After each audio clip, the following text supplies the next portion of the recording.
Bien, vous aurez tous reconnu ce hit mondial, la bourrée auvergnate, qui effectivement porte ces paroles qui nous font chaud au cœur. Vive l'Auvergne, vive les Auvergnats. Alors, il y a quelques années, il y avait eu un sondage qui avait été fait sur les noms de régions les plus connues dans le monde, noms de régions françaises, cela va de soi. Eh bien, l'Auvergne était deuxième derrière la Normandie, parce que les Américains connaissent beaucoup la Normandie. Ils y vont beaucoup et comme ils pèsent très très lourd en termes de, je dirais, de tourisme, eh bien, voilà, l'Auvergne était simplement la deuxième région la plus connue au monde. Et l'Auvergne existe toujours, nonobstant effectivement la fusion des régions. Cette région est désormais une marque depuis plusieurs années maintenant, et c'est la démarche de la marque Auvergne. Alors, on va travailler sur cette dernière heure de la matinée. On va entendre ceux qui portent collectivement cette marque, les 4 départements d'Auvergne. Alors tout de suite, je vous prie d'excuser l'absence de la Haute-Loire, Marie-Agnès Petit n'ayant pu se libérer pour participer à cette séquence. Mais il s'agit bien d'une démarche co-portée par les 4 départements d'Auvergne, à savoir l'Allier, le Cantal, le Puy-de-Dôme et la Haute-Loire, et qui est présidé non pas par un élu, mais par euh, un chef d'entreprise, en l'occurrence, qui lui-même porte des marques et porte des volontés autour du vin, mais on y reviendra. Donc je vais demander tout de suite aux intervenants de la table ronde de me rejoindre, en l'occurrence Pierre Desprats, Bruno Faure, Christian Chiteau, Michel Sauvade, si vous voulez bien me rejoindre au plateau. Et Francis Huneau également, qui est le président de l'association Notre Village, Notre Avenir. Et puis, je vais demander à Philippe Persson et Pierre-Jean Mativet de bien vouloir s'installer ici, voilà, pour apporter des précisions et des compléments à tout ce que nous serons en mesure de partager.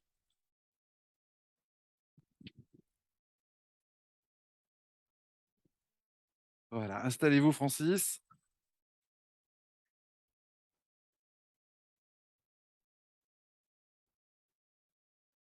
Commence à ressembler au début d'une équipe de rugby, là.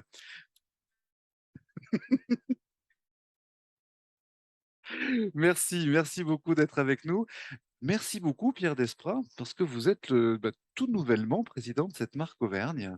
Votre prédécesseur était Nicolas Nuget, et je crois que c'est fin juin que l'ensemble des acteurs coporteurs de cette marque vous ont élu. Alors, je compte sur vous pour nous redire quelles sont au départ les ambitions de la marque Auvergne, et puis quelles sont les ambitions que vous vous assignez et que ceux qui vous ont élu vous ont confiées. Alors, on vous a fait le piège de vous l'éteindre? Un, deux. Eh bien, ça Alors, marche. merci.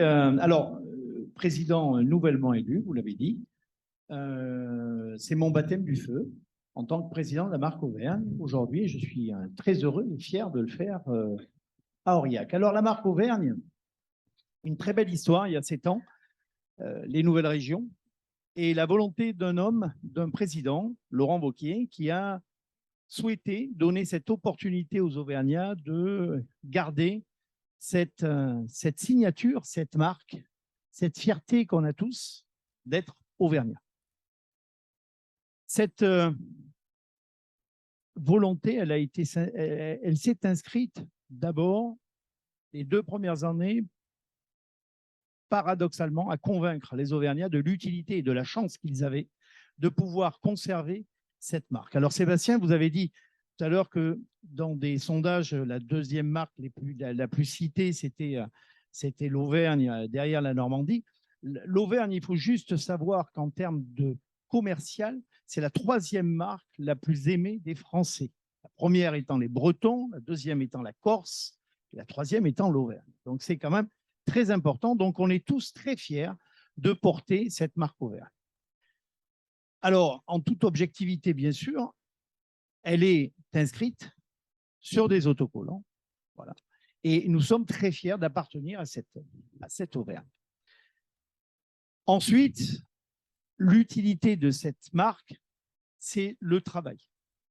Travailler sur ce sentiment d'appartenance, travailler également, et c'est important, au service des entreprises.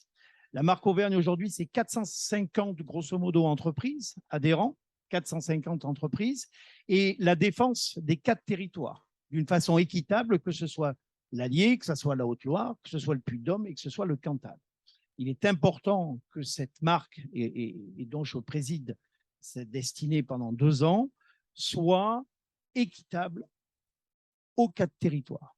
Il n'y a pas, il n'y a absolument pas, pour moi, c'est un vrai engagement que j'ai eu sur mon premier discours, c'était l'engagement d'être totalement équitable sur ces 4 territoires.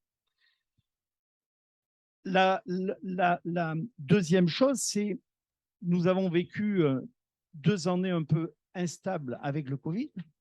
Et là aussi, la marque a prouvé son adaptabilité, son adaptabilité à la situation, puisque nous avons créé l'Auvergne Recrute, qui est une plateforme de recrutement. Et vous savez tous, et en tant que chef d'entreprise, on est tous confrontés quasiment à ce plein emploi, donc à des problématiques de recrutement. Et donc, on a créé cette plateforme qui s'appuie bien sûr sur la plateforme régionale, l'Auvergne Recrute. Également, les entreprises, nos adhérents nous ont remonté en disant aujourd'hui, on a des problématiques économiques avec le confinement, etc. Comment vont sortir grandis nos entreprises de cette situation? On a créé une plateforme d'achat qui s'appelle aujourd'hui Acheter en Auvergne, et qui est une plateforme qui travaille excessivement bien, qui se développe vitesse grand V aujourd'hui, puisqu'elle représente 150 entreprises, 5000 produits, un chiffre d'affaires qui avoisine entre 100 et 120 000 euros. Donc, on a apporté là aussi une réponse très rapide aux entreprises. Et c'est l'agilité de cette marque.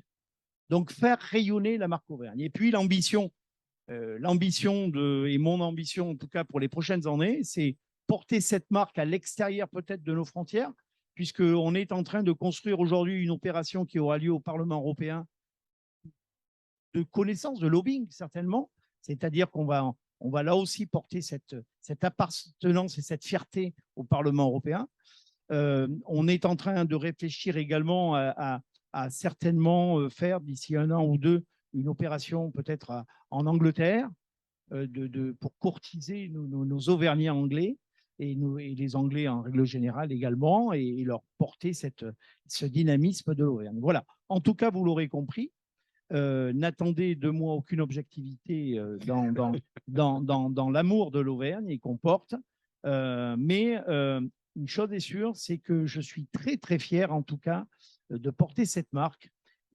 Et je ne peux que saluer l'engagement d'un président à un moment d'avoir souhaité porter et continuer à développer cette valeur qu'est la marque. Conserver ce capital et le faire fructifier. Capital, voilà. Alors, Président, dans votre feuille de route, quelle est la place du numérique, des réseaux sociaux? Vous parlez effectivement de rayonnement international. Est-ce que jusqu'à présent, la marque Auvergne embarquait beaucoup d'activités sur les réseaux? Est-ce qu'elle en embarquera plus demain? Oui, d'abord, elle est excessivement présente sur les réseaux. Hein. C'est quelque chose qui est vraiment important. N'oublions pas que la marque Auvergne aujourd'hui fonctionne avec 2,2 temps plein, équivalent temps plein.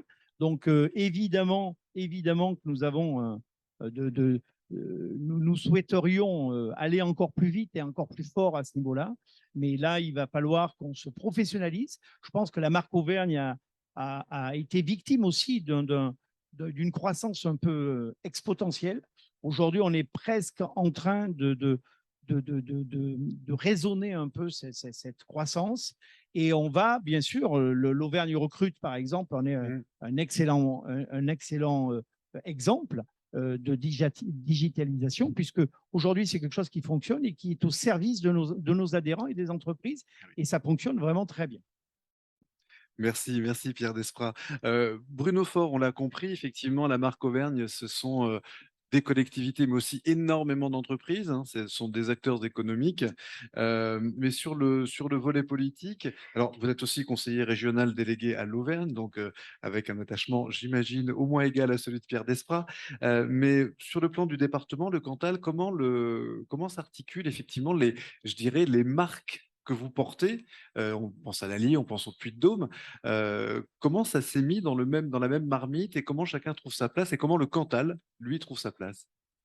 Je crois que à l'origine, effectivement, hein, pour reprendre ce que disait Pierre, la volonté, c'était au moment de la fusion, au moment de la fusion des régions, puisque au préalable, on travaillait à différents niveaux, notamment au niveau touristique, au niveau du CRDT Auvergne.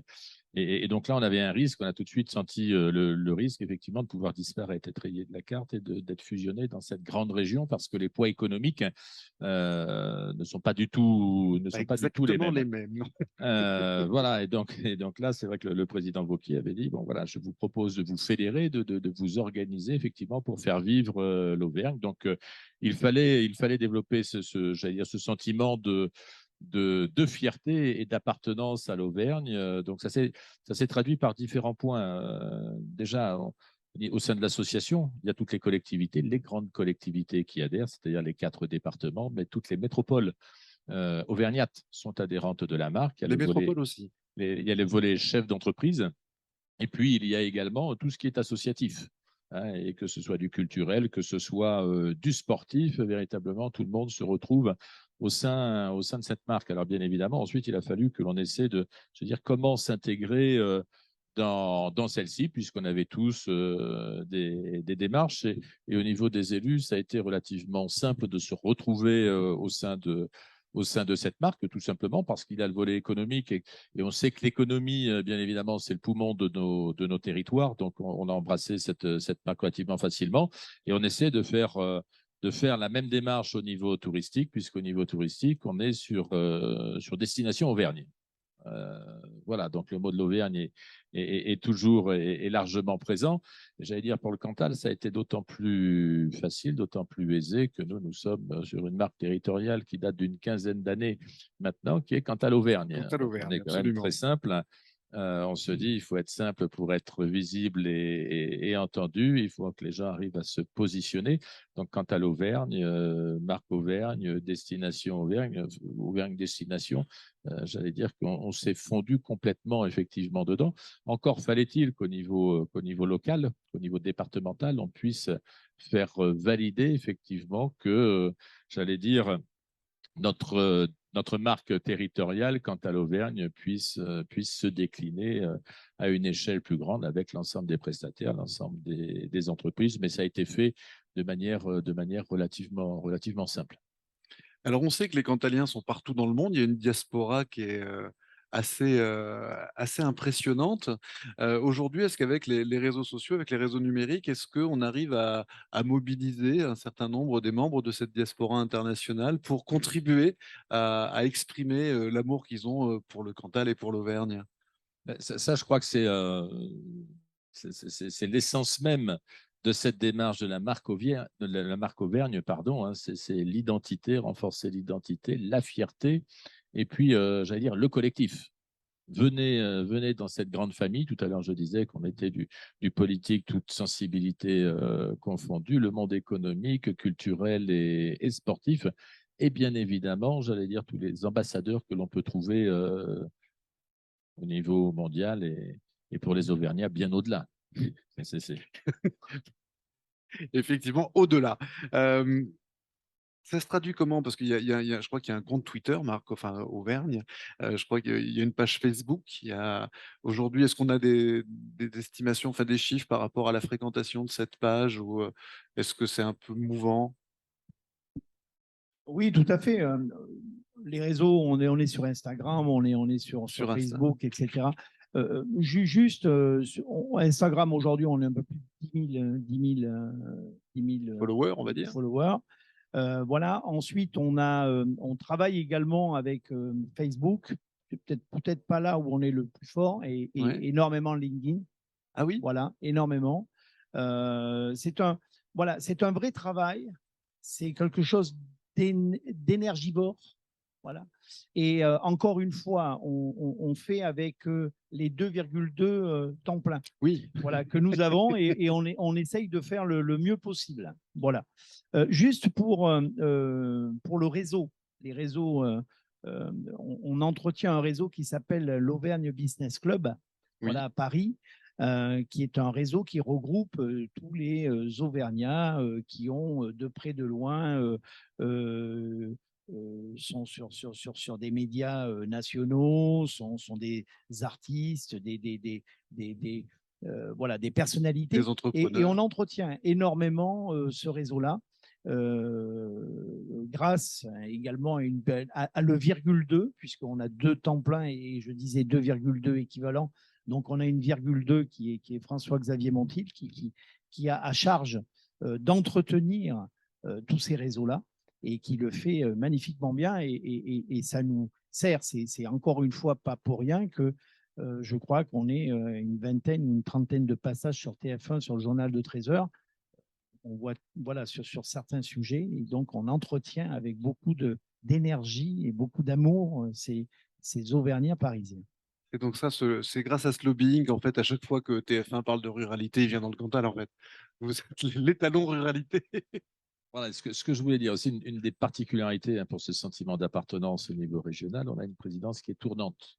Oui. Une présidence voilà, qui est exclusivement assurée par un chef d'entreprise. Là aussi, c'était une volonté de départ du président de région, c'était que celle-ci puisse tourner sur l'ensemble des départements, parce que du réseautage, on en a tous dans nos départements, mais c'est l'addition de ceci qui fait effectivement la puissance de la marque. Donc, c'est un fait marquant, et donc elle est tournante tous les 2 ans. Merci beaucoup. Christian Chiteau, on a vu avec Bruno Faure que c'était assez facile pour lui, quant à l'Auvergne, de se fondre dans l'Auvergne. Pour l'Allier, ça n'a pas toujours été si simple, puisque effectivement, les Bourbonnais maintenant, aujourd'hui, on ne dit plus les habitants de l'Allier, mais il y a toujours eu, on le sait historiquement, cette difficulté à se sentir pleinement auvergnat. Est-ce qu'avec les Bourbonnais, finalement, l'Allier a trouvé son style et au sein de l'Auvergne? Oui, ben justement, vous avez posé la bonne introduction. L'Allier, c'est quoi? C'est un département. Alors, si je pose la question à l'Assemblée, quelle est la préfecture de l'Allier? Il n'y a pas une réponse, massive. Alors, donc, Je l'ai entendu. oui, Il y a peut-être donc, un Bourbonnais dans la salle. donc ça veut dire, pour parodier Sébastien, c'est un détail pour vous, mais c'est important. Hein, c'est important. Et donc, l'Allier part déjà de ce constat-là. Et il lui faut, en étant au centre de la France, c'est-à-dire près de tout, mais loin de tout, il lui faut améliorer ses infrastructures de transport et numérique. C'est ce qui se passe en ce moment. C'est pas seulement un département qui, lui, a des richesses patrimoniales, qui a des richesses naturelles. Il est aussi innovant, il a aussi des entreprises. Mais ce territoire d'histoire, alors vous le savez tous, les Bourbons ont habité beaucoup l'Allier, et donc on dit qu'il y a un château tous les kilomètres dans le département de l'Allier. Et donc c'est vrai que ce patrimoine architectural, c'est une base de réflexion au départ. La deuxième base de réflexion pour l'Allier, c'était l'eau. Il y a 4000 kilomètres de cours d'eau dans le département de l'Allier. C'est énorme, 4000 kilomètres. Donc, ces 4000 kilomètres, alors évidemment, l'eau en ce moment, elle est rare. Donc, il y a des milliers de plans d'eau. Et donc, ça, c'est le deuxième atout. Donc, le patrimoine naturel, d'une manière globale, hein, l'Allier est constitué de fleuves, de gorges, de petites rivières. Et donc, il y a au milieu de tout ça de nombreuses pépites. Il y a de nombreux chemins, de nombreuses haies, des champs, des bois, des petites communes, et tout ça, ça a été façonné par l'homme, par l'agriculture, et c'est un territoire, un paysage qui aujourd'hui est apprécié par les urbains et qui a l'air de commencer à produire ses fruits. Alors, c'est pas le tout, on a ça, d'accord, mais comment avoir une démarche marketing territoriale bourbonnaise dans ce département? Eh bien, on a commencé par dire on va créer une agence d'attractivité. On va regrouper les gens sous un bastion, l'agence d'attractivité. Et le but de cette agence, c'est de donner une image de l'Allier qui va essayer de renforcer sa notoriété, sa fierté d'appartenance, on en a parlé tout à l'heure, et cette envie d'allier, hein, qui est peu présente et qu'il faut absolument qu'on développe. Donc, en relation avec la marque Auvergne, bien sûr, une marque territoriale, Allier Bourbonnais d'azur et d'or, a été mise en promotion. Hein, et alors, pourquoi tout ça? L'azur et d'or, c'est quoi? Vous le savez, hein, l'azur, c'est l'eau. Voilà. Et les pépites naturelles et patrimoniales, c'est l'or, hein, au-delà des Bourbons, bien sûr, il y a autre chose que les châteaux des Bourbons.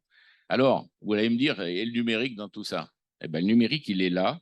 Et aujourd'hui, dans le département de l'Allier, pas un seul projet ne se développe sans que la phase numérique du projet soit réfléchie, étudiée, élaborée. Parce qu'aujourd'hui, il est évident que dans tous les domaines, que ce soit le domaine économique, le domaine culturel, le domaine touristique, le numérique doit être présent et la domotique est un aspect incontournable dans l'élaboration des projets.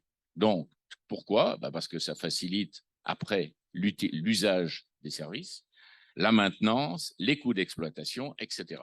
Donc, voilà, je l'ai écrit pour ne pas oublier de choses. Donc, pas un bâtiment, pas un espace public n'est imaginé sans cette digitalisation et donc cette ultra-connectivité. Alors, il y a une richesse qui en découle, c'est la donnée intelligente. Et la donnée intelligente, elle ne court pas les rues. Hein. On a de la donnée avec Google, on a de la donnée avec pas mal de grandes sociétés, mais la donnée intelligente accessible partout et pour tous, c'est un atout d'attractivité, c'est un rééquilibrage en faveur des territoires ruraux. Et donc, cette donnée aujourd'hui, elle est en silo. Hein. Vous avez des services qui ont une donnée, des services qui ont une autre donnée, des gens qui ont une autre donnée. Il faut arriver, cette donnée, à la maîtriser. Et ça, c'est un projet énorme que l'on a dans le département de l'Allier, d'utiliser un cloud. Alors, je m'excuse, hein, c'est un cloud départemental, mais on sait bien qu'il ne sera pas vraiment départemental parce qu'on n'est pas assez puissant pour développer un cloud tout seul, mais un cloud dont le département est un grand initiateur qui facilitera l'exploitation de cette donnée avec des ordinateurs ultra-connectés, notamment dans les collèges. Alors, la donnée, je ne sais pas combien de temps j'ai, mais j'en ai encore 2-3 minutes. 7 minutes comme les cocottes, voilà. 2-3 minutes, c'est bien. Voilà, la donnée va avec le télétravail. Vous le savez, le télétravail, tout le monde en parle. Ça réduit les distances, ça réduit le temps. Et aujourd'hui, travailler en dehors des villes, grâce à ce télétravail, c'est possible. Donc, aujourd'hui, c'est possible. Pourquoi? Parce que je fais partie d'un organisme dont je suis fier, et le président est à côté de moi, c'est la Régie Auvergne Numérique qui développe la fibre dans les 4 départements d'Auvergne et on accélère, on arrive à la phase 4 et on pense qu'on va arriver à 100%, c'est un rêve, mais un gros pourcentage d'Auvergnats et donc d'habitants de l'Allier connectés. Dans l'Allier, il n'y a pas de métropole, hein, il n'y a que des petites agglos et donc les services, ils sont essaimés partout. Dans une ruralité qui est prédominante. Et qu'est-ce qu'on essaime dans cette ruralité? Les maisons France Service, on en a parlé, les tiers-lieux numériques, les cabines de télémédecine, on en a une quarantaine de prévues dans le département de l'Allier, des valises connectées qui équipent les sapeurs-pompiers, je vous en dirai plus si on avait le temps. Et on a mis expérimentalement des choses. Alors, on a mis, par exemple, des choses qui semblent anachroniques. On a mis un véhicule électrique autonome sans chauffeur sur une voie verte entre Montluçon et Néry. Néry qui est une station thermale et Montluçon qui est une petite agglo. Et ça s'est fini comment? Eh bien, ça y est, elle est là, elle existe, elle est toujours en expérimentation parce que c'est avec l'université Clermont-Auvergne qu'on fait ça, puis des grands partenaires comme l'IG et Michelin. Oui. Mais cette navette, elle peut contenir 8 à 10 personnes, elle roule à moins de 30 km/h. Bien sûr, elle s'arrête au moins d'obstacles et elle repart derrière, mais on se dit aujourd'hui, le déplacement, il exige de nombreux capteurs, des caméras, bien sûr, du giga, il en faut un paquet, donc la 4G, c'est important, la 5G demain, encore plus. Et donc, c'est là où c'est service, là où c'est possible, les modes de déplacement doux, en voilà un. Quand on dit on utilise du vélo taf ou du vélo tourisme ou de la trottinette, oui, c'est bien, sauf qu'il faut gérer ça, il faut des plateformes pour arriver à les maîtriser, à les coordonner, etc. Donc, on a mis ça en place dans le département de l'Allier. On a mis aussi une bourbonnette. Alors, vous voyez le raccourci, Bourbon net. Hein. Donc, c'est un bus numérique qui sillonne les petites communes des départements de l'Allier et l'inclusion numérique, c'est son but. À bord, il y a un chauffeur technicien et il y a une spécialiste des questions sociales. Et donc, ils se mettent en relation avec les gens qui sont demandeurs et on les met derrière, bien sûr, avec la maison de service public de plus près. Et il y a aussi le plan C carré. Alors, C carré, ça veut dire collège connecté. Et collège connecté, justement, pour faire quoi? Et je vais donner un exemple des collèges connectés, faire ce que l'on appelle les classes hybrides. Vous savez, avec le Covid, il y a eu beaucoup d'élèves qui étaient malades, séparés, isolés, etc. Aujourd'hui, avec une classe hybride, l'élève, il aura l'ordinateur, son Chromebook chez lui, et il pourra suivre la classe en permanence.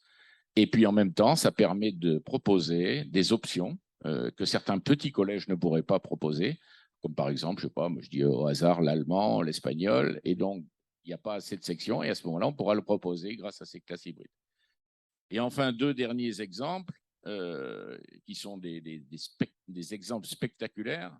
On a développé dans le département de l'Allier le mapping vidéo. Hein. Alors en français, ça veut dire des spectacles de fresques lumineuses en 3D. Oui. Sur les murs du patrimoine architectural. Tout ça, bien sûr, pour faire un spectacle, mais aussi pour raconter l'histoire de l'Allier, pour montrer les atouts, les savoir-faire artisanaux, industriels, parce que du son, hein, bien sûr, hein, etc., etc. Et presque tous les soirs de l'été, à 8 endroits différents du département, il y a une représentation de 20 minutes en 3D. Et enfin, la dernière innovation, qui n'est pas la moins originale, on a organisé cette année un festival de drones lumineux. Et donc, dans 8 lieux ruraux, avec de préférence une étendue d'eau hein, pour avoir des reflets, etc. Et donc, qu'est-ce que ça fait? Ces drones, il y en a 200 par manifestation, ils sont programmés au centimètre près. Et la nuit tombée, ils donnent des images lumineuses animées avec un scénario adapté à l'endroit où on se trouve. Et donc, ça évoque là aussi les caractéristiques, les atouts du département. Donc, vous voyez, on est preneur d'innovation. Et bien sûr, en 6 minutes, je ne peux pas vous dire tout le reste, mais je répondrai à des questions s'il y en a. Merci Christian Chiteau. On le voit, effectivement, l'Allier trouve son style finalement, entre son histoire, son patrimoine, cette nouvelle appellation, et puis les nouvelles technologies qui sont au cœur de sa stratégie d'attractivité. Et tout ça dans la capsule de la marque Auvergne, c'est une nouvelle pépite hein, finalement dans ce collier, une nouvelle perle. Un autre territoire qui avait un problème d'identité aussi il y a quelques années, puisqu'il n'avait pas de gentilé, et que les habitants du Puy-de-Dôme sont devenus des Puy-Dômois. Comment Michel Sauvade, le Puy-de-Dôme, joue sa partition? On se souvient de l'aventure du classement au patrimoine mondial de l'UNESCO de la chaîne des Puys. Voilà, comment aujourd'hui le Puy-de-Dôme joue sa partition au sein de cette marque Auvergne? Tout à fait. Alors, tout d'abord, je souhaite vous adresser à la fois les excuses et les salutations auvergnates et puy-daumoises du président Lionel Chauvin, qui je représente aujourd'hui. Et peut-être, tu parlais de l'UNESCO à l'instant, Sébastien, sans qu'on soit concerté, c'était le point d'entrée, les éléments de contexte qui permettent de comprendre ce qui récemment a évolué dans l'image et dans l'attractivité puy-daumoise. Vous savez que Puy-Dôme est dans une période de renouvellement de son exécutif.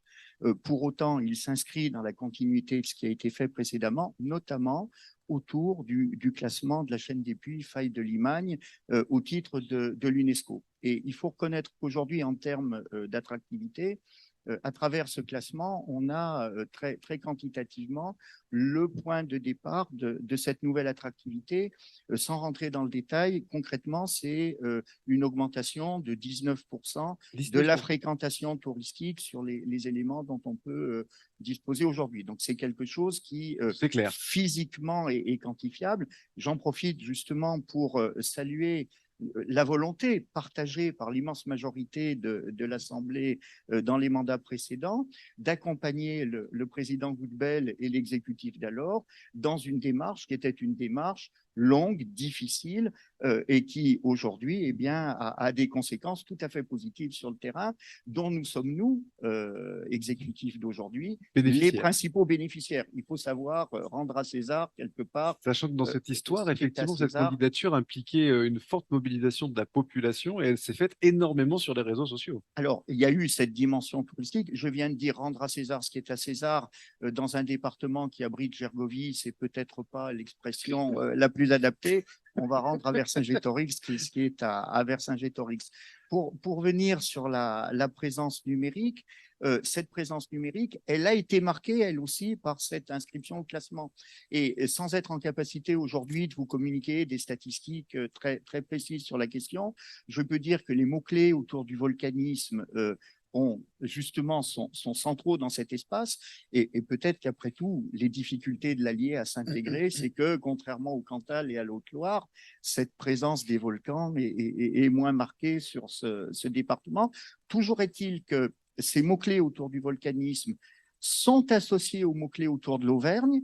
Et quelque part, dans l'esprit des gens qui viennent nous voir sur l'Internet, eh bien, il y a cette association entre les deux dans une image valorisée par le classement au patrimoine.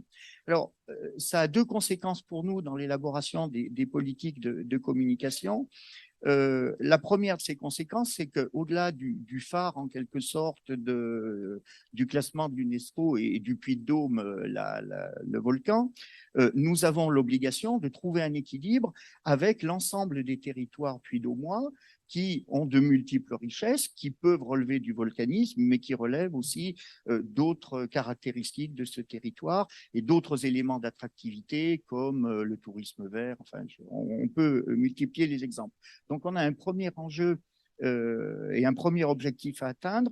Le second objectif auquel le président Chauvin et l'exécutif sont particulièrement assemblés et au-delà toute l'Assemblée, c'est le fait que cette communication ne doit pas être une communication en trompe-l'œil et qu'elle doit véritablement être traduite sur le terrain par des actions extrêmement concrètes. On a utilisé les uns et les autres, même si on n'est pas dans nos compétences, l'enjeu économique. L'enjeu économique, c'est un enjeu pour les départements au même titre que pour la région, évidemment. Et donc, cette communication, elle doit être à la fois facteur et révélateur d'une réalité du terrain. Inutile de mettre en avant le télétravail si la couverture numérique n'est pas satisfaisante. Faire venir des gens pour les amener dans une impasse professionnelle, ça n'est pas souhaitable, au même titre pour les usages et évidemment pour ce qui concerne l'inclusion numérique. Donc voilà le contexte dans lequel nous travaillons et dans lequel s'est élaboré un plan de mandat. Alors, la chronologie par rapport à Ruralytique est un petit peu mal conçue, puisque le président Chauvin, en réalité, va présenter et rendre public dans quelques semaines le plan de mandat qui a été élaboré pendant cette année. Donc, il n'est pas question pour moi de spoiler mon président. On est bien d'accord. Aujourd'hui, vous le comprendrez bien. Je dirais simplement, ou je retiendrai simplement trois points par rapport à ce plan de mandat. D'abord, et là, on est raccord dans le sujet, c'est que l'attractivité est un des éléments centraux de ce plan de mandat et est affirmé et sera affirmé comme tel à la fois dans les objectifs et à la fois dans la méthode et dans les moyens mis en œuvre. Alors, j'ai entendu Christian tout à l'heure et Bruno Faure tenaient le même discours. Les modalités sont spécifiques à chaque département, agence d'attractivité pour l'Allier par exemple. Nous avons la chance au niveau du département de disposer d'une agence départementale d'ingénierie territoriale qui est particulièrement efficace vu du côté des élus. J'en profite pour saluer ici son directeur et saluer les services du département qui sont présents. Il est évident qu'il y aura, numériquement parlant et en termes d'attractivité, un rôle important de cette ADIT par rapport aux collectivités. Mais au-delà, et c'est l'objet de cette table ronde, cette démarche qui est en train de se mettre en œuvre dans le plan de mandat, elle doit être, et c'est vraiment une volonté très forte de notre part, un levier important, pour ne pas dire essentiel, du développement économique du département du Puy-de-Dôme, avec trois dimensions. Il faut que ce développement soit durable au sens environnemental du terme, mais au sens efficacité du terme, parce que la durabilité, c'est pas simplement c'est aussi la résistance oiseaux, etc. C'est la capacité à être enraciné au sens propre du terme sur le terrain. Et vous savez qu'en Auvergne, on a les pieds sur terre et on est particulièrement enraciné. Il faut que ça soit mesurable et nous sommes attachés à une évaluation de ces politiques. Et enfin, et surtout quelque part, que ça soit perçu par les professionnels d'une manière générale. Et la marque Auvergne est un moyen finalement de réunir les uns et les autres, professionnels du tourisme, mais au-delà de tous les professionnels, afin de permettre en toute connaissance de cause, la venue de nouveaux habitants, pas simplement pour un séjour touristique qui peut être une première porte d'entrée, et au-delà, tous les intervenants précédents ont parlé du mot de fierté, je le reprends à mon tour ici, il faut que cette démarche valorise aux yeux des Puy-de-Dômois eux-mêmes qu'ils habitent dans le département du Puy-de-Dôme, qu'ils habitent en Auvergne ou qu'ils habitent dans le monde entier, eh bien, valorise un sentiment d'appartenance très forte, à la fois appartenance puy-de-dômoise et à la fois auvergnate. Et je rejoins tout à fait ce qu'a dit Pierre Desprats. On s'inscrit tout à fait à travers ce plan de mandat dans cette démarche qui est portée par la marque Auvergne. Pour conclure et revenir sur le numérique, eh bien, la feuille de route numérique qui est en train de se mettre en œuvre, elle aussi, reprend, décline ce plan de mandat à travers le développement des infrastructures, à travers le développement des usages et bien entendu de l'inclusion numérique. Comme le disait Christian Chiteau tout à l'heure, la valorisation de la donnée dans ce cadre est un enjeu essentiel afin de la rendre accessible et également de répondre aux besoins des Puy-de-Dômois et de ceux qui nous font l'honneur de venir dans notre département. Pour conclure, nous ne nous interdisons rien a priori. Il n'y a pas de blocage psychologique, d'enfermement dans un cadre prédéterminé dans cette réflexion-là. Cette réflexion est conduite et sera conduite avec nos partenaires. Et je salue Ruralitique à ce titre, puisque c'est l'occasion d'échanger. J'ai eu la chance de le faire avec Bruno Faure hier assez longuement, et puis avec Christian également. Ruralitique est un forum qui nous permet de nous rencontrer, et de la confrontation des idées naissent de nouvelles idées. Hein. Et de nouveaux projets. C'est le cœur d'Internet et de nouveaux projets. Voilà ce que je voulais vous dire pour la spécificité auvergnate, mais qui, à vrai dire, n'en est pas une. C'est-à-dire qu'à travers le contexte local, la réalité qui a été décrite par tous les partenaires et amis précédents. Merci beaucoup Michel Sauvade. Je précise également que Clermont-Ferrand, Massif Central, candidate à la capitale européenne de la culture 2028, fait partie des 9 métropoles candidates, mais c'est tout le département du Puy-de-Dôme qui est embarqué et tout le Massif Central. Ça a été évoqué, c'est-à-dire qu'on ne peut pas parler du département du Puy-de-Dôme en oubliant ou en négligeant la métropole qui est pour nous localement un partenaire prioritaire. Merci beaucoup. Francis Huneau, vous avez vu des territoires qui tous respectivement ont mis en avant à un moment donné la qualité de vie, la richesse de leur environnement, leurs pépites. Vous présidez l'association Notre Village, Notre Avenir, où la valorisation de ce label, la valorisation des communes détentrices de ce label est très liée à leur stratégie de développement durable. Est-ce que vous pouvez nous en dire un peu plus et puis réagir à ce que vous avez entendu ce matin? Oui, alors je vais déjà corriger Notre Village, Terre d'Avenir. Terre d'Avenir, autant pour moi. Terre d'Avenir. Alors, oui, ce que j'ai retenu là de ce qui s'est dit, c'est tout ce qui concerne l'attractivité économique, attractivité touristique, donc, et pérenniser les départements, les régions, les villages. Hein, c'est surtout ça. Nous, notre association, elle s'est construite sur initialement une association qui s'appelait SOS Village. Je ne sais pas si ça vous dit quelque chose. Si. On remonte à 1992. Et c'était un cri d'alarme qui avait été lancé par rapport à la désertification des campagnes. C'est-à-dire que finalement, ce qui a été évoqué dans les tables rondes précédentes, départ des ruraux vers l'urbain. Et là, on est dans un mouvement inverse, on veut revenir de l'urbain vers le rural. Et bien sûr, ce phénomène, il va être accompagné, on le dit, et ça a été prouvé, grâce au numérique. Hein, le télétravail en est un exemple, mais d'un autre côté, il faut faire face à d'autres besoins. Hein, on a évoqué ce matin le problème médical, le problème du suivi médical et de ce qui est hôpitaux, etc. Alors nous, notre association, elle s'est mutée de SOS Village en Notre Village avec la connotation Terre d'Avenir, parce qu'on s'est voulu beaucoup plus positif et on a voulu aussi accompagner l'ensemble des collectivités qui nous faisaient confiance, qui nous ont fait confiance, pour qu'on puisse les labelliser dans un agenda 21, puis maintenant un agenda 2030. D'accord. Hein, voilà. Et donc, on est dans cette dynamique de développement durable. Et quand j'ai lu la Ruralitique, le Smart Village, c'est ça. Durable. Il faudrait rajouter maintenant durable. Mais pour nous, le durable est dans le smart. Mais oui, mais je crois que c'est important, ça. C'est important. Et bon, donc, tout le monde connaît à peu près tout ce qui sous-tend l'agenda 21. Enfin, je peux le rappeler, hein, lutte contre le changement climatique, vous voyez, on est en plein dedans. Préservation de la biodiversité, on est aussi en plein dedans. Mais il y a aussi cohésion sociale et solidarité entre les générations et les territoires. On en a parlé, solidarité entre territoires. alors que ce soit entre des départements, au niveau des régions, etc. Épanouissement de tous les êtres humains. Et donc ça aussi, c'est un élément qui, ça a été évoqué ce matin, ça a été aussi évoqué par rapport à ce que l'on veut faire au niveau des territoires.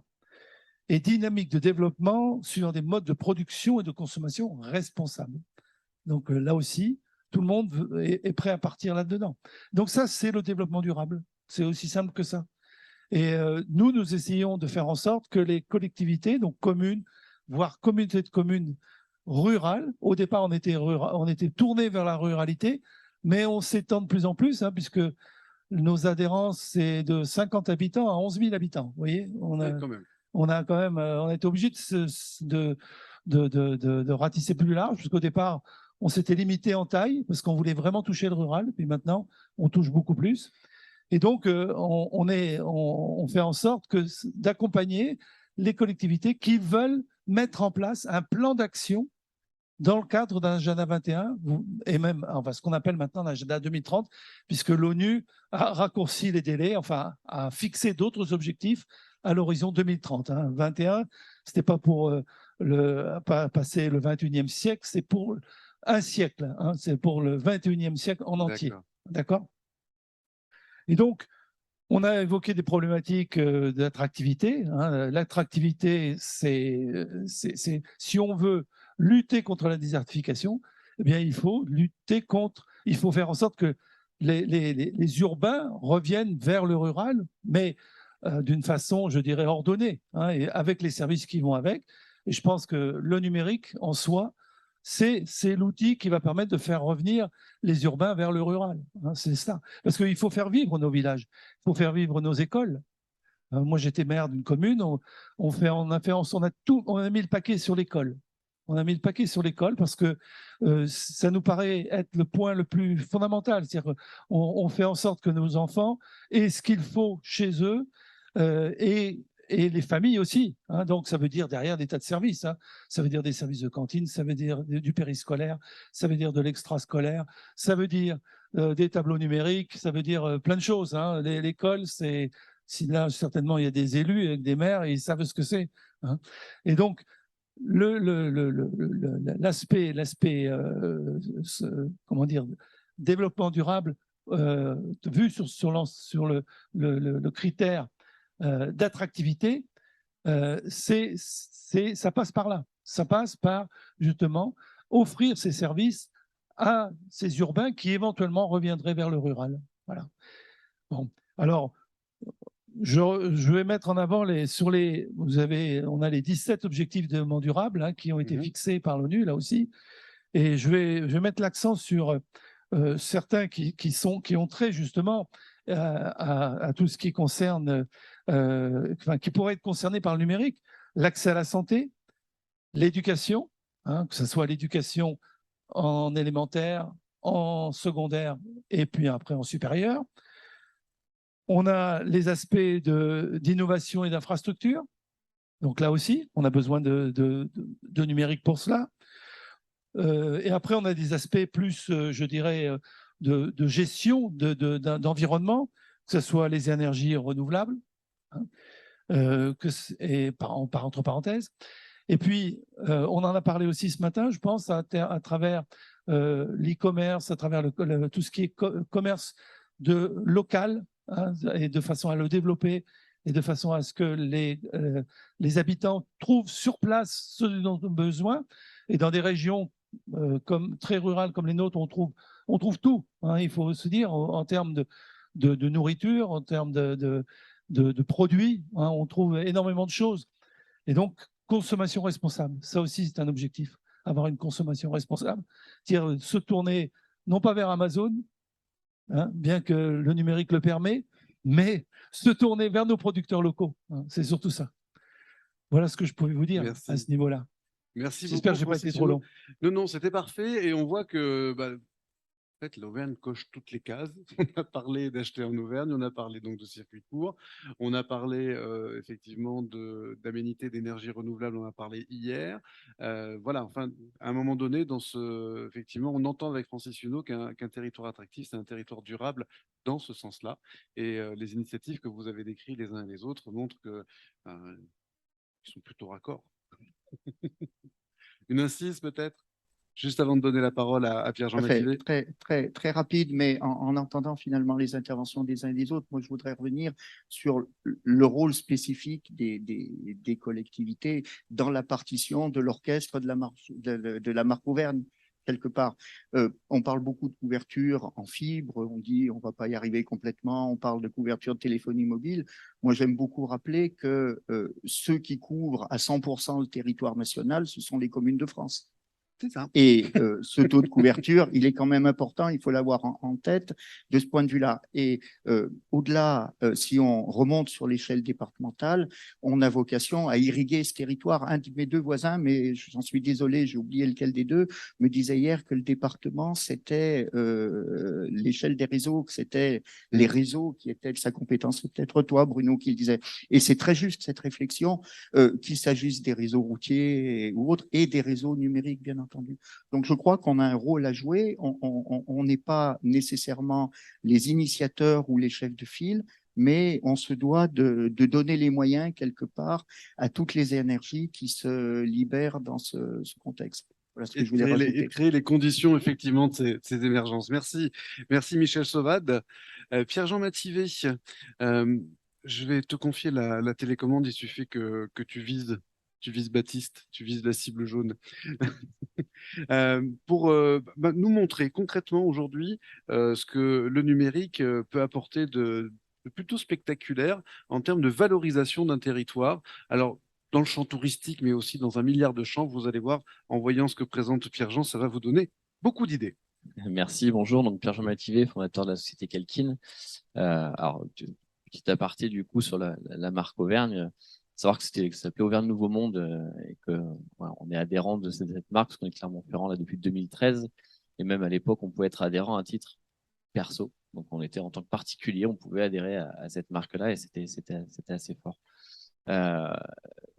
Du coup, je vais vous montrer donc par rapport à Kelkin, nous on est sur cette logique, donc on a parlé du tourisme et du loisir sur ce qu'on appelle le phygital. On est dans le numérique, mais on vient d'une histoire du papier, parce que le tourisme aujourd'hui, c'est du papier, c'est des cartes, c'est des brochures, etc. Parce que c'est une rencontre physique, en fait, on l'oublie souvent. J'ai beaucoup aimé justement l'intervention qui disait que on peut pas mettre on va recréer des services justement liés au village. L'office du tourisme et le tourisme en est un. Et donc nous, voilà, c'est vraiment des choses avec lesquelles on travaille. En 2021, l'IGN donc a augmenté de 25% ses cartes papier par rapport à 2019. On ne parle pas de la crise, donc d'avant crise. Le papier a gagné en part de marché sur le mobile, justement sur cette partie tourisme, on va dire, de randonnée. Donc c'est les cartes de randonnée IGN, parce qu'à un moment donné, le mobile il est personnel et il va pas répondre aux besoins en fait d'une famille ensemble qui doit décider d'informations, d'un groupe, etc. Donc il faut faire attention à ces différents médias par rapport à tout ça. Donc nous, Kelkin, voilà, on va vraiment être sur cette logique d'accueil. On parlait tout à l'heure de je fais venir des gens, j'attire des gens sur mon territoire. Une fois qu'ils sont là, je peux pas les mettre dans l'impasse, je peux pas les trahir. Et Kelkin, c'est un peu ça l'idée, c'est de dire que finalement, quand on a fait cette promotion sur les réseaux sociaux, quand notre territoire est devenu instagrammable et que les gens arrivent, faut pas que je les trahisse non plus quand ils vont arriver dans l'office de tourisme avec des supports, etc. Et donc ça devient notre travail. Donc voilà une carte de l'île de la Réunion quand vous arrivez en office de tourisme. Et voilà notre carte de l'île de la Réunion avec nos outils de mise en place en office de tourisme. Imaginez-vous, et je vous inviterai sur le stand à côté à venir tester. On est sur une table tactile, on peut toucher, on peut échanger avec un agent d'accueil qui va nous montrer ce qu'on peut réaliser, etc. Par rapport à ça. Et pour faire écho tous les intervenants qui sont là, une initiative dans l'innovation numérique justement qui a vu le jour dans le Cantal où nos premières expériences, premiers clients, et aujourd'hui on équipe quasiment tout le département, toutes les communes du Cantal grâce justement à cet investissement qui est fait sur cette idée du numérique. la slide passe pas très bien, mais voilà, dans l'idée justement de là où on a poussé encore plus le vis justement sur cette expérience Cantal, c'est qu'aujourd'hui on va couvrir ces 3 volets du tourisme qui sont le avant, le pendant et on va dire un petit peu l'après cette visite en office. L'avant avec justement de la réalité virtuelle, donc avec des casques ou sur des salons de promotion de territoire, etc. On peut faire vivre le territoire, et ça vous pourrez le tester également sur le stand du Cantal qui en fait la promotion. L'information, dont je vous l'ai dit, hein, je vais informer les gens donc grâce à ces tables dans les offices de tourisme où je vais avoir des outils vraiment plus puissants aujourd'hui que ce que je peux avoir sur mon ancienne carte papier IGN ou prospectus. Et enfin guider, puisque l'idée, voilà, c'est avec l'application par exemple mobile Cantal Rando, où on a pu aller, je trouve mon information sur la table et je vais ensuite aller sur la partie terrain. Et voilà, je vais vous présenter 2-3 thématiques de visualisation, de valorisation donc de différents territoires à partir de cette logique de la 3D qu'on peut avoir. Et aujourd'hui, on s'attaque à la problématique des 4 saisons. Le tourisme va aller vers une problématique qu'on appelle le tourisme de 4 saisons, parce que le télétravail va se faire en vacances, sur des périodes effectivement off, parce que le slow tourisme est en train d'arriver. Et c'est une problématique en termes d'information qui va changer aussi un petit peu la donne dans les offices. On n'informe pas pareil sur une autre saison en été qu'en automne. On a beaucoup plus de visiteurs, on va dire locaux, qui vont rechercher des nouvelles informations, des nouvelles actions ou des nouveaux arrivants. Hein, on parlait justement de l'attractivité des gens qui vont arriver et qui vont chercher qu'est-ce que je peux faire une fois que je suis là. Et j'ai besoin, on va dire, de marquer les esprits à ce niveau-là. Donc on a une offre qui va dans ce sens-là. Je ne sais pas si la vidéo va se lancer.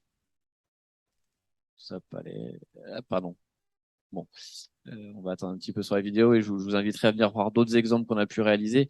Ça va à la fois de la partie, vous l'avez vu, rurale, montagne.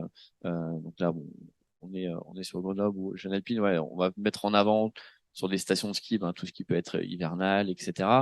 On le fait également maintenant dans le milieu des métropoles. On a travaillé avec la cité gastronomique du vin de Dijon, justement sur la réalisation de la métropole de Dijon et toute l'attractivité qu'ils ont autour justement de la gastronomie et du vin sur ces modèles 3D.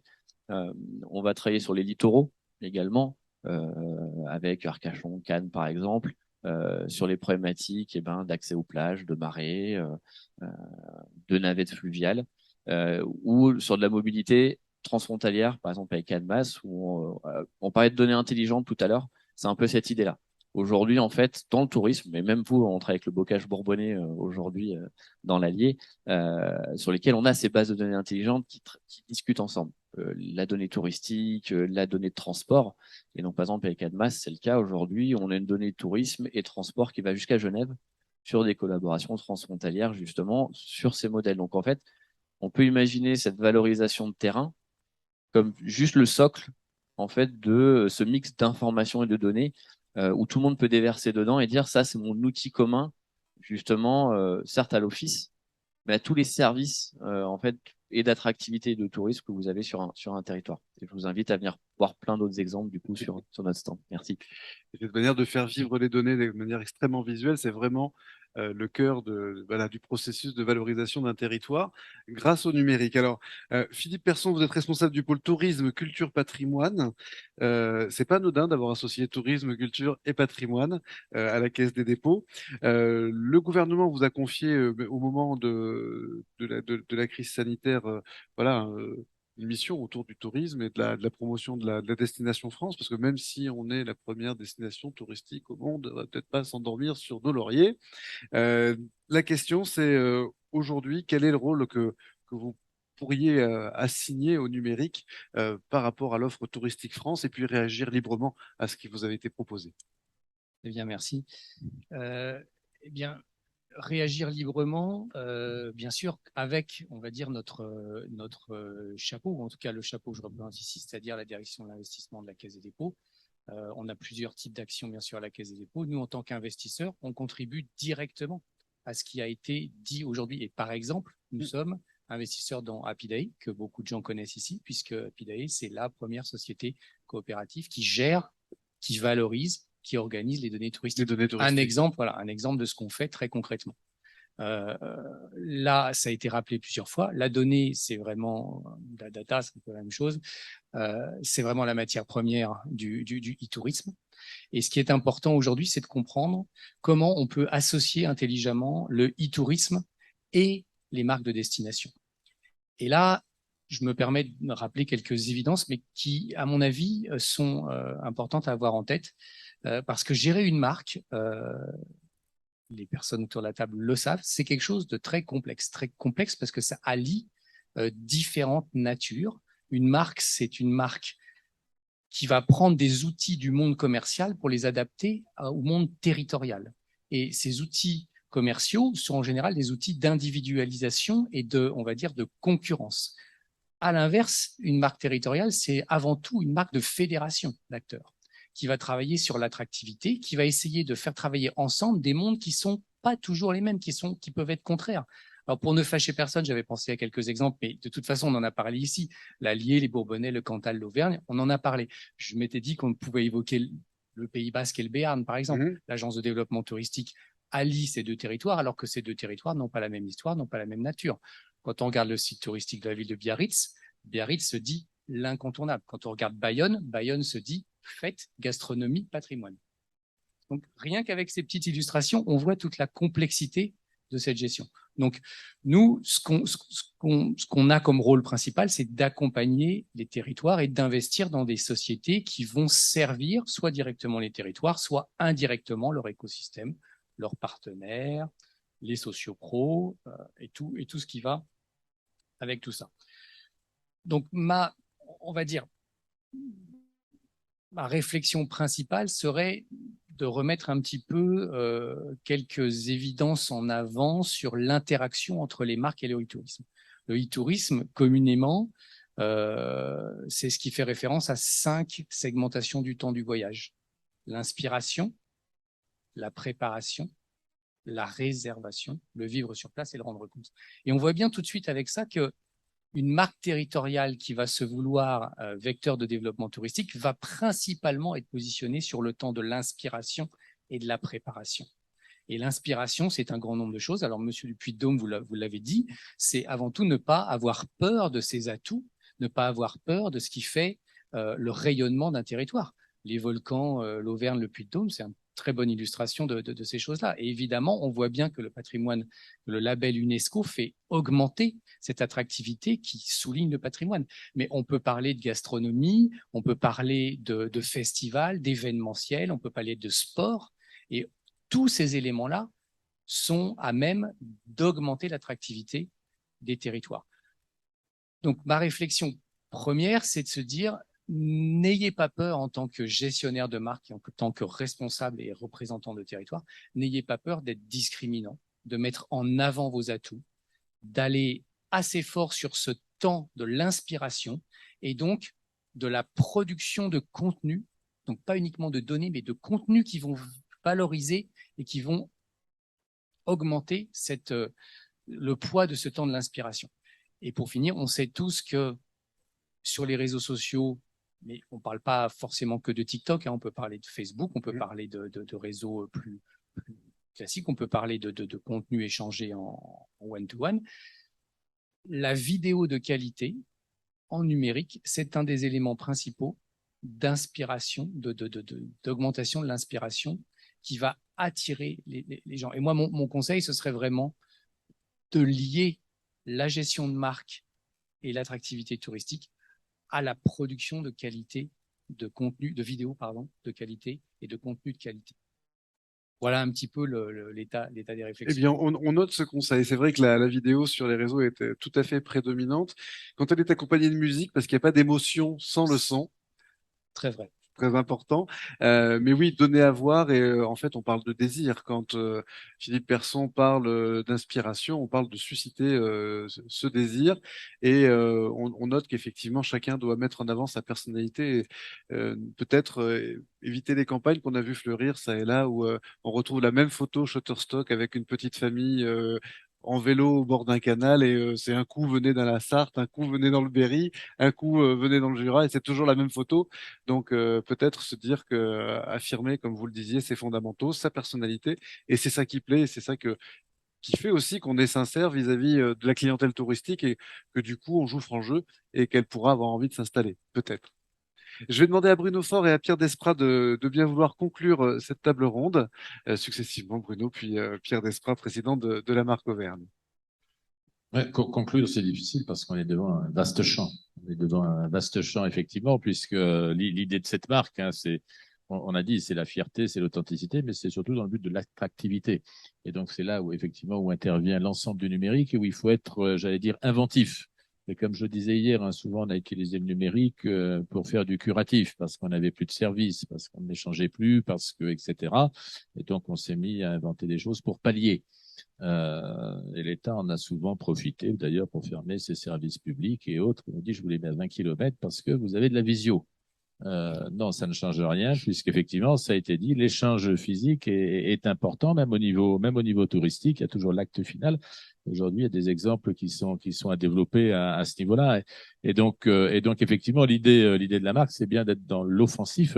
Et maintenant qu'on a réussi, je vais dire, je sais pas, c'est pas gagné, mais on a vu que le nombre d'adhérents était important. Et au niveau des collectivités, voilà, maintenant, comment va-t-on vendre, j'allais dire, l'Auvergne, que ce soit au niveau touristique, que ce soit au niveau économique, que ce soit en termes d'attractivité pour des habitants, venez chez nous.